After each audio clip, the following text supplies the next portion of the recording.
So this image is a fairly basic edit.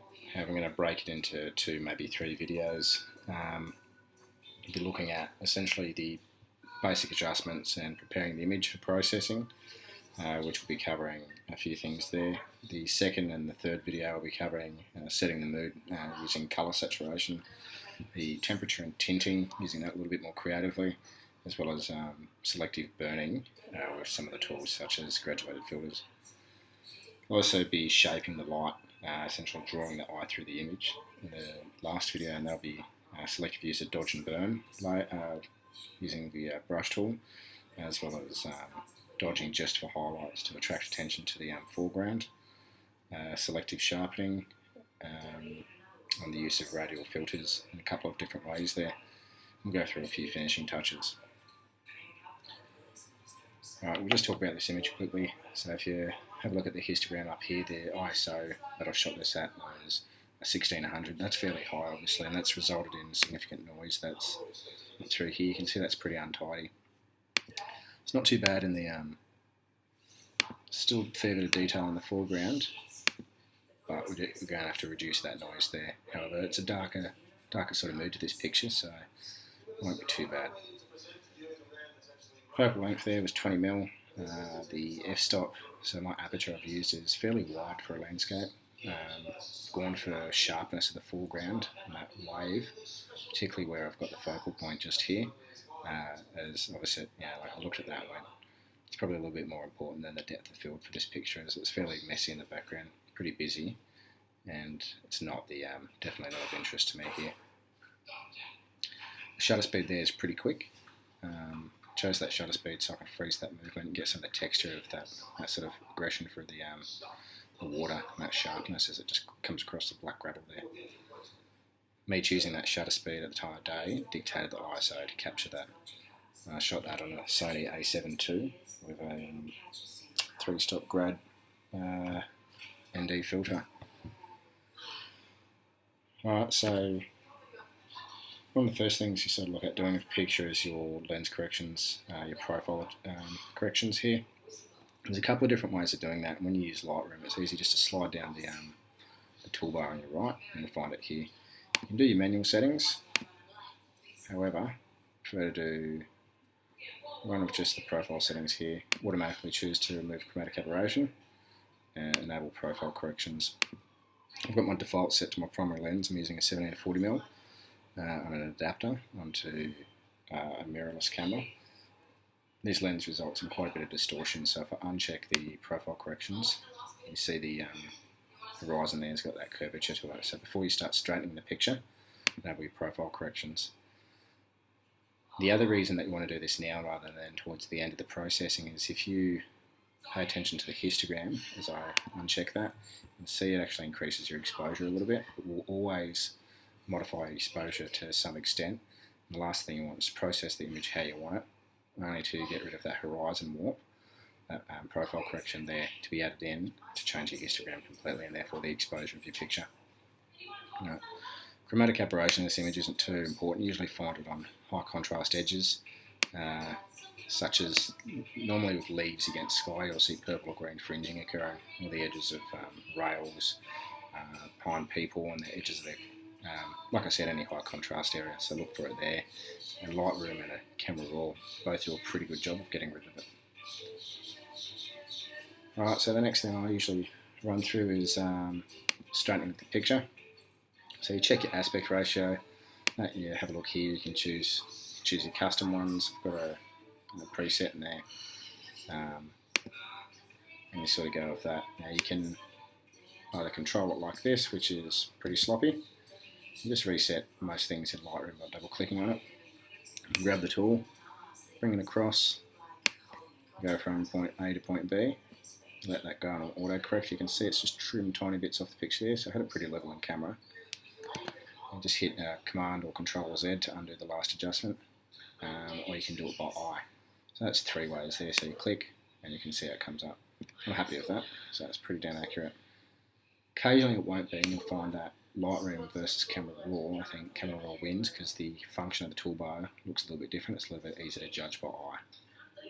Right, so leave that as is. Pretty happy.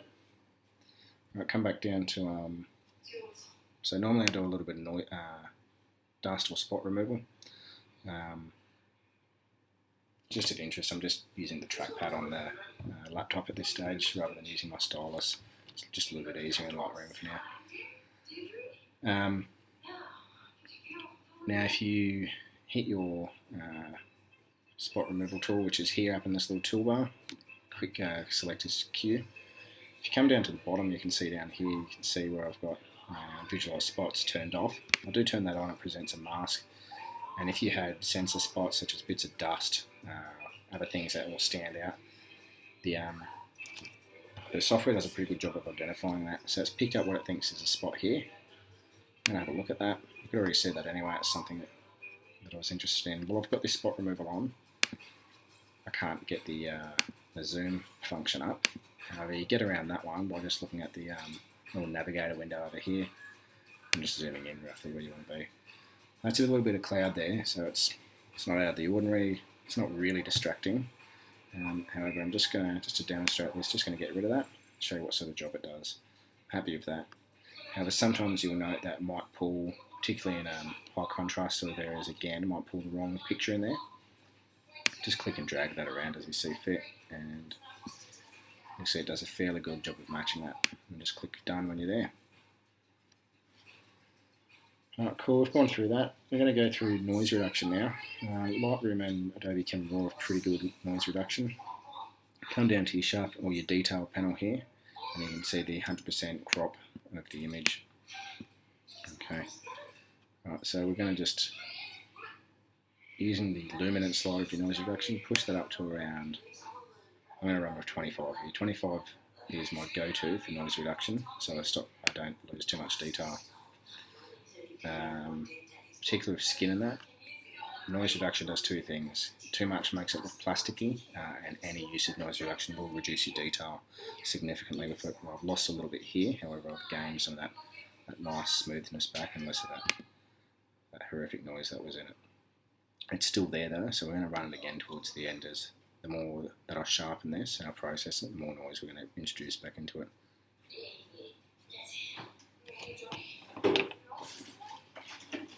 I'm just going to run through some very basic globe adjustments here just to see where this picture is. Have a look at the histogram. I've got clipping turned on both my lights and darks, sorry, whites and blacks, and I've got a little bit of red just sitting right here. So I'm just going to, if you click and drag anywhere on the histogram, you can actually adjust that as you need to. So I'm just going to lift the blacks up just a little bit. I'll push the highlights up. Push them up to, that's the wrong one there. Like I said earlier, if you double click on anything, you can reset that. So I'm going to push the highlights. Yep, happy with 16. I'll push whites out to go 15, maybe 20.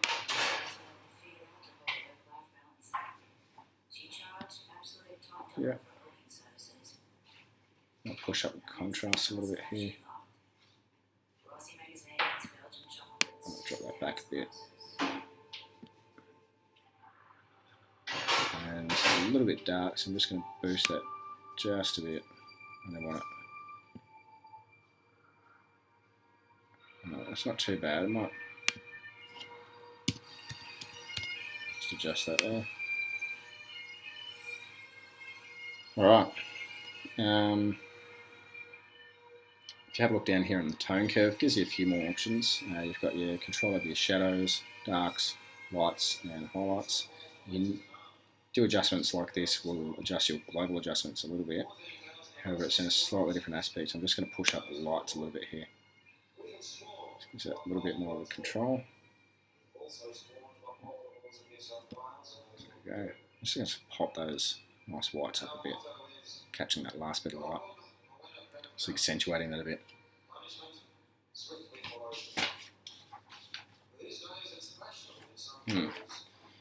Alright, that's not too bad. Might just leave that there for now. So that's pretty basic. We've looked across the lens and profile corrections. We've looked at noise reduction, and we've looked at essentially just some global adjustments to bring up the picture. It's still pretty flat at the moment, still don't have a lot of detail, and the last thing that I'm going to do here is show you how to push up some of the detail and bring back some of the colour that you can see is throughout, particularly through that histogram there. There's a lot of colour within this image, some nice complementary tones. So just going to cap on that a little bit. Alright. Try not to abuse clarity too much. You see a lot of people doing this. Stop. It looks rubbish. We'll just go with around 10 now, just to recover some of that detail. And just going to push up the vibrance. I want it to be around 5. I don't like using, if I'm editing only in Lightroom, I use vibrance alone. If I'm going to edit in Photoshop, I usually use a little bit of saturation, but in a different manner. And then I'll work on my colours in Photoshop where I've got more control. But for now, we'll just stick with this. Last thing I'm going to do is do some global sharpening. Now, auto sharpens to about 25, level of 25, and a radius of 1 pixel. For that though, I'm going to push this up. I'm going to push it to around, say, 65. I'll drop the radius though down to half of what it was. And we're going to hit Option. I'm going to hold in Option, and we're going to lift that. Now, holding Option and manipulating the sliders brings up a mask so you can see exactly where you're affecting. And this is showing me that I'm working just on the edges and some of the highlights there. It's not too bad. It's starting to get that sort of classical sort of look there, a little bit over sharpened, but it's not too bad. Alright, just going to leave that there for now. Keep your eye out for the next video. It's nice and basic. Like I said, this isn't the be all end all of how I process. It's just a way of doing it. It gives you a bit of insight on how I process my images. And I'll typically go from this point here, potentially with a few more adjustments, and probably from the next video onwards, that's where I'd migrate it to Photoshop and do a lot more work to the picture there. However, for this one, I'm going to finish it within Lightroom, just to demonstrate the software capability, show you how I work through it. I don't think it's wrong or right. There's different ways to skin a cat, and the other one is just to give you a bit of a familiar on, there's a few things in there that you may not have known do things, and show you how to get a bit more creative with it too. Alright, cheers.